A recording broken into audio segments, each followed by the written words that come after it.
परिचय क्या हो गया मैडम? मेरा नाम पूजा हुआ। मैं Bihar network for people living HIV AIDS society की एक मेंबर हूँ। मैं पिछले 8 सालों से लड़ रही हूँ। अच्छा, आज जो यहाँ पे मीटिंग रखा गया था, इसका खास उद्देश्य क्या था?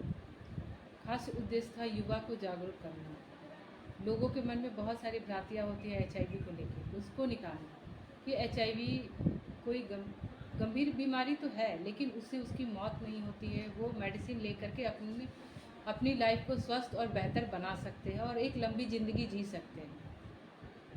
अच्छा, लोग जो है ये HIV के रोग से जो है छुआछूत कर पाते हैं, इस पर आप क्या कहना चाहेंगे? लोगों से यही कहना है कि HIV एक छुआछूत की बीमारी नहीं है। HIV सिर्फ 4 कारणों से होता है।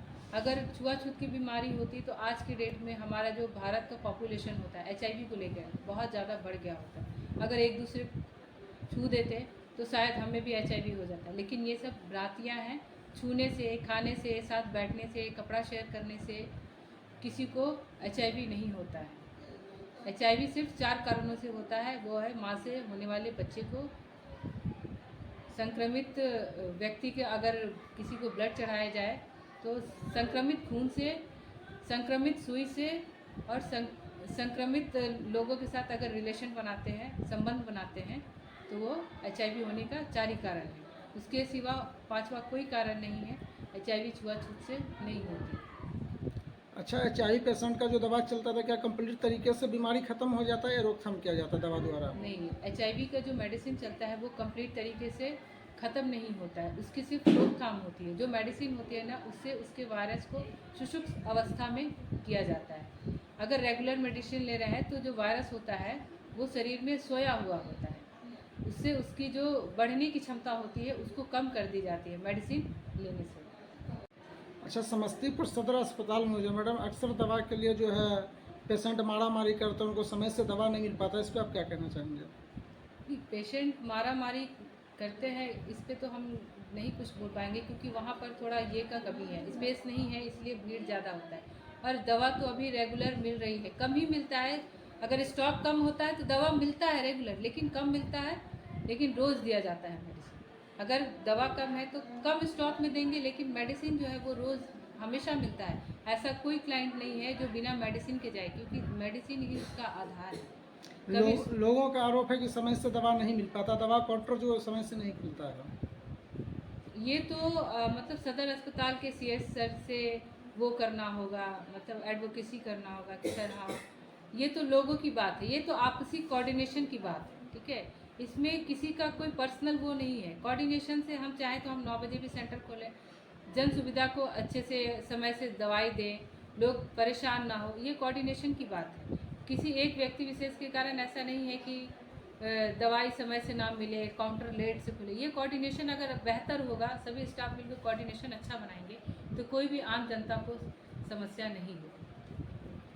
और आज से 1 सप्ताह पहले जब मैं आया था तो वहाँ पे ये भी पता चला था कि जो यहाँ के मेन डॉक्टर डिपार्ट की, वो पेशेंट को अपने सामने बैठा कर या पास में बुलाकर जो उनसे कोई बातचीत नहीं करते हैं, गेट के बाहर से ही उनका दवा लिखते हैं।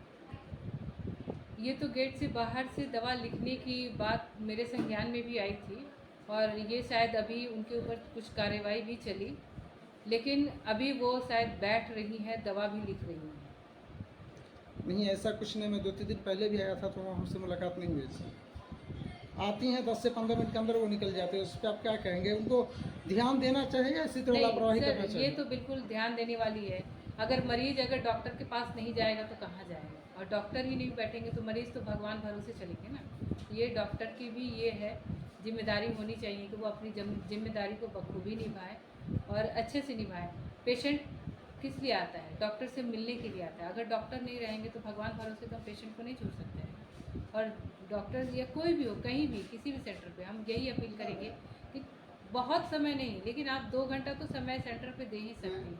अगर 2 मिनट किसी से पूछ लिए, किसी का हाल चाल ले लिए, तो वो बहुत बड़ी बात नहीं हो जाएगी। उतने में ही पेशेंट खुश हो जाता है कि एटलीस्ट डॉक्टर ने मुझसे कुछ पूछा तो सही।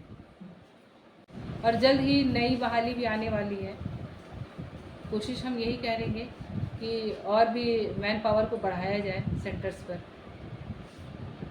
प्लेटफॉर्म नहीं मिलता है, या तो CSC सेंटर आते हैं या तो एड पर, लेकिन वहाँ भी जाने के बाद एक खुल की बात नहीं होती। तो स्टेट लेवल नेटवर्क का क्या होता है?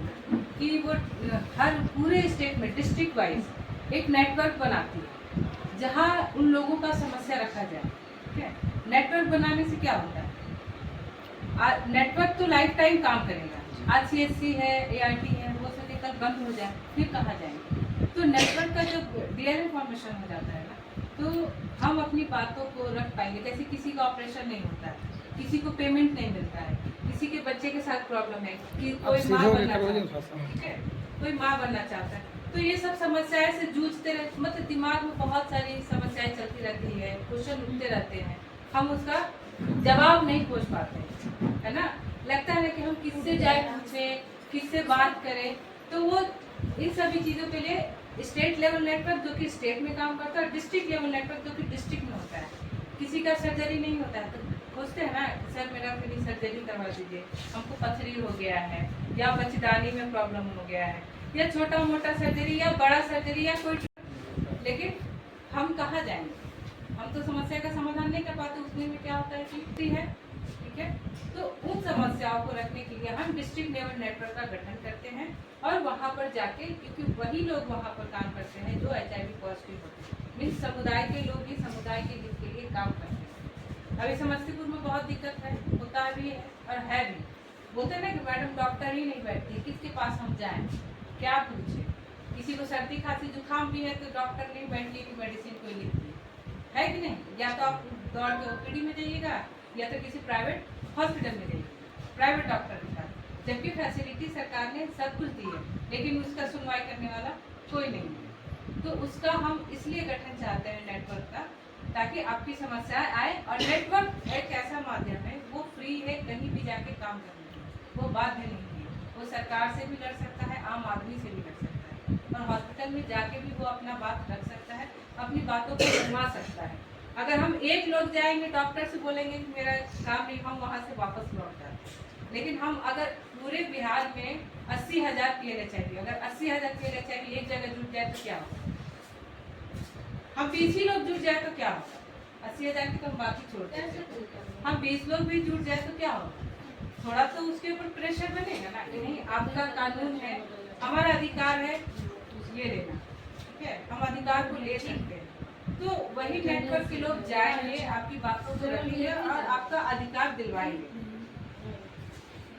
HIV हो गया, हम कौन सा दवा खाते हैं आपको पता है? नहीं पता है। वो दवा लेंगे, सेंटर पे गए, आज ये घर से लेंगे। इसकी भी जानकारी हमें जरूर लेनी चाहिए कि हम अगर HIV पॉजिटिव है तो हम कौन सा दवा ले रहे हैं, हमारी कौन सी दवा चाहिए, उसका साइड इफेक्ट है कि नहीं, मतलब पूरा हमें जानकारी लेना चाहिए दवा के बारे में। HIV कैसे होता है ये भी बहुतों को नहीं पता है आपको, कैसे होता है? कोई बात नहीं, हम वो स्टेटस की बात नहीं। HIV 4 कारण से होता है, 5वां आज की डेट में कोई ऐसा कारण नहीं आया है जिससे HIV होता है। पहला होता है माँ से बच्चे को, जो गर्भवती माता होती है अगर वो HIV पॉजिटिव होगी तो उसका बच्चा जो है वो भी HIV पॉजिटिव होने का संभावना होगा। लेकिन कब, जब उसको पता नहीं होगा कि वो HIV पॉजिटिव है। अगर वो मेडिसिन पे आ गई, उसको पता चल जाता है कि मैं HIV पॉजिटिव हूँ, ठीक है, और वो उसका मेडिसिन रेगुलर चलता रहेगा, तो चांसेस कम होते हैं बच्चे का पॉजिटिव होने का। लेकिन वैसी माता जिसको संक्रमण होता है HIV का, उसको पता नहीं होता है कि मैं HIV पॉजिटिव हूँ, जैसे कि मैं खुद,